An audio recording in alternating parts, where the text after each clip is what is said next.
It's time to debunk yet another lie coming from the pro-prohibitionist crowd, especially about cannabis. Now, you've heard it said, weed causes psychosis. Yes, that's right, folks. If you smoke weed, you're gonna go nuts.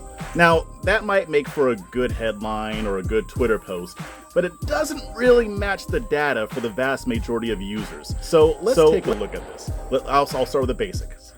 Lifetime risks of a psychotic disorder in the general population is about 0.7%. That's about 7 in 1,000 people. But even in studies that focus on regular cannabis users, researchers say the absolute risk for users remains small. Translation: less than 1% of people who regularly consume cannabis will develop a psychotic disorder. That means 99% of people who do use cannabis on a regular basis will not develop a psychotic disorder. Now, here's the thing. Is cannabis linked to psychosis in the literature? Yeah, sure, with heavy, daily, high THC use. But having it be linked doesn't mean it's the sole cause. The National Academies framed it as an association, not a simple cause and effect like these prohibitionist influencers are saying. So who is actually at risk of experiencing psychosis from cannabis? The people who do tip into psychosis almost always bring other vulnerabilities. They might have a family history or a baseline predisposition.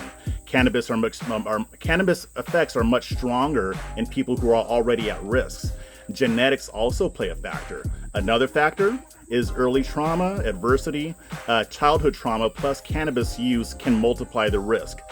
The age is also a factor. Adolescents start, if you're an adolescent and you're using THC, high potency THC, on a heavy basis, then you are more likely. Again, this affects less than 1% of all cannabis users in these here United States of America.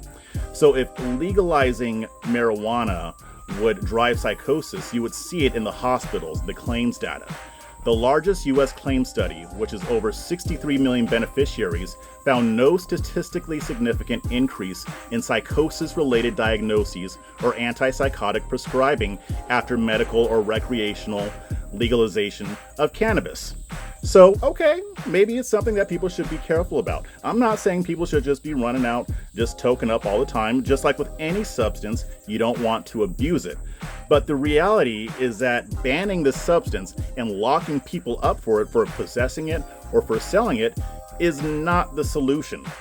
When the absolute risk is under 1%, and the outlier and the people who do experience psychosis have stacked risk factors, you can hardly justify a ban on cannabis for this reason. So here's the thing. It's always been a lie. This is like modern day reefer madness. They're doing it because they want to scare you. When you want to expand the government, or if you want to keep the government big, the best thing you can do is to scare people, terrify them into believing a lie, and creating a problem that only the government can solve. So all these people who are pro-prohibition and advocating for the government to punish people by locking them up, having something on their record that can make it harder for them to get jobs and housing, they have to use fear to justify that, because to regular people, that sounds insane. You want to do that to somebody for weed? No. It's absolutely ridiculous. The government needs to mind its own damn business. Don't fall for the lies. Don't fall for the fear mongering. It's all designed to grant the government more power.